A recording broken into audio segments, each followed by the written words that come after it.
We want to bring in Joe Bauman. He's the president for the Birmingham Bloomfield Chamber of Commerce, and Bill Roberts, who is the owner of the Roberts Restaurant Group. You own several restaurants throughout the Bloomfield, Birmingham area. But before we get to you, Bill, if we can start with you, Joe, thank you again for always being on our show.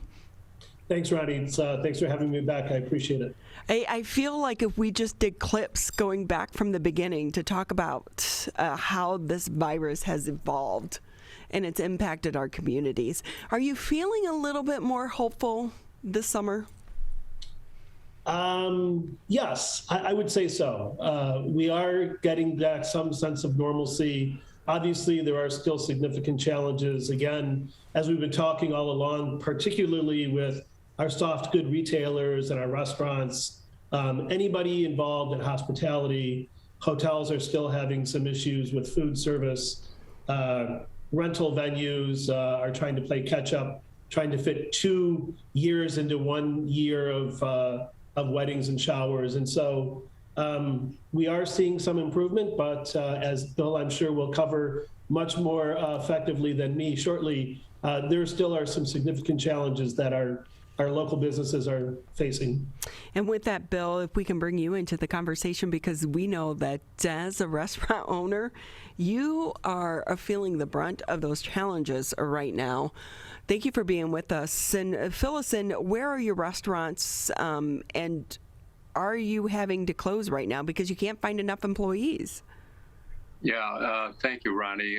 We have the Beverly Hills Grill in Beverly Hills, Bill's, which is in Bloomfield Hills, Cafe ML, and Roadside Bar and Grill are both in Bloomfield Township. And then Streetside Seafood is in downtown Birmingham.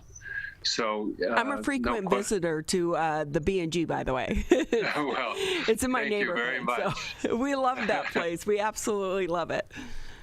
Well, I appreciate it. And I think the stat that I've heard is that around the country, 1 out of 6 restaurants closed or did not reopen. And we had 6, and we did not open the Town Tavern in Royal Oak. So we're statistically probably average from that aspect. It's been a tough year, no question. And the term pivot continues to move forward. And, am I hopeful? Yes. I think we're way beyond where we were a year ago, just reopening. However, we do have a huge challenge still ahead. And, if you go back, we opened and actually did fairly well in July, August, September, into October. And then late November, the governor shut us down. And that was what really has made it difficult on our businesses in Michigan. After going through the holidays, all of our staff didn't make their holiday money like they usually do. Probably were unsure, as we were, when are we going to reopen? And then they came up with this great plan of outdoor dining, which meant they said a tent would have a top and one side, 3 sides open. That made for not very accommodating dining for our guests. So by the time we reopened in February into March, we lost a lot of staff, and they left for other industries, other parts of the country, et cetera. So since then, we've been very, very tough to hire people. And then, of course, the administration decided that we needed to add $300 more on top of the state's unemployment. So it's been another reason why it's been difficult. Never mind people reassessing their lives after this whole thing. And then childcare has been a difficult piece also, with the opening and closing of schools and et cetera. So it's just made our world difficult. And so we currently, for instance, Beverly Hills Grill has been open for breakfast, lunch, and dinner 7 days a week for over 30 years. Currently, we're serving 5 dinners a week, What? Tuesday through Saturday. So it's heartbreaking, and we have guests that send us emails like, why aren't you open? Well, we were down to 4 chefs at one point, and we've hired a couple, and I think we're going to be ready hopefully to add a day, at least maybe 2 nights.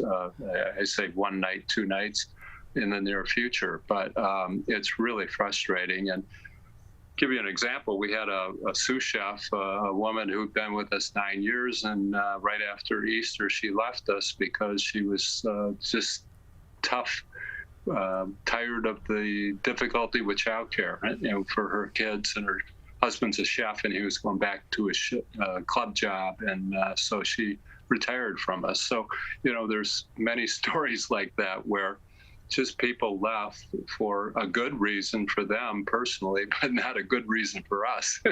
Right. And it's just made it very difficult. And I don't have a restaurant open for lunch. Oh my goodness. And Yeah, Bill. we should point out too, though, when a lot of people are having this argument, well, they should up the wages to $15 an hour. They should do A, B, C, D, and E, and this, that. We should note that if you work for tips, if you're only making $15 an hour, you're probably a really, really, really bad server. Oh, I know. A couple of weeks ago, one of our servers with their tips, I think it was $4,000 for 2 weeks. Was the take home. So, Yes. Tyler just looked at me like, that can't be. I'm like, I'm telling you, yes. Tyler, we're in the wrong industry. Apparently.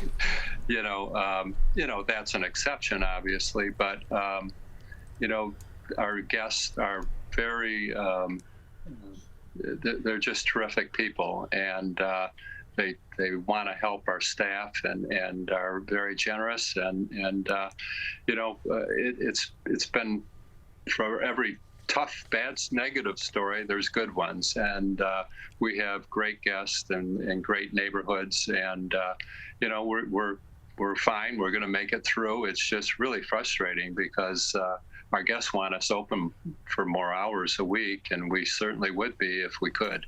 And what's so challenging, Joe, too, is I should note that what's hard is you're still trying to recover from the pandemic, but yet restaurants are unable to because of the employee shortage right now. And, so many restaurants you go, they've shortened their hours. There's some days they're just like, we can't be open today because we don't have enough staff members to operate. So with that, I feel like, or maybe this might be a question for Joe, is there something that could maybe be done from a chamber standpoint to try to really push for people to continue to go to our restaurants and support our restaurants? Because we were doing it in the beginning of the pandemic, but now that everyone seems to be going back to their life, I feel like they've just lost that momentum of supporting local.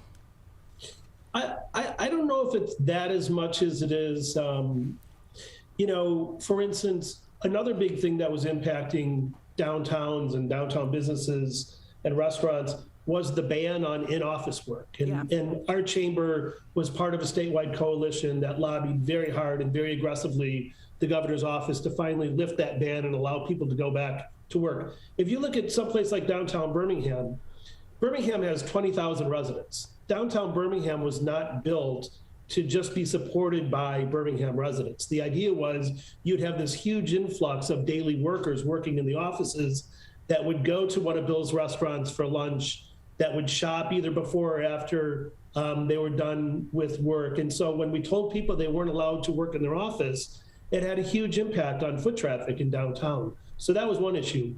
The second issue is, and I'm sure Bill will agree with this, even before the pandemic, there was a very tight job market in the state of Michigan, and especially in Southeast Michigan. So we went into the pandemic with a worker shortage. And then when you do is exasperated by, childcare issues, healthcare issues, personal safety issues, unemployment issues, it's really just been, dragging this thing on a lot longer than it needs to be. And then frankly, for whatever reason, and this could be another whole show for a whole week, but we still have a significant number of people who've chosen not to be vaccinated. And that's a huge issue too, because if you are a parent and if you have children at home who aren't old enough to receive the vaccine yet are vulnerable, especially to the Delta strain. And you're a server, or if you're a retail employee, and you know that up to a third of the people coming into the business may not be vaccinated, you're going to think long and hard before you put your children in that kind of jeopardy. And so, if we want to get out of this, we need to have everybody working back in their offices. We need to have everybody vaccinated, and we need to be able to go back to whatever normal is.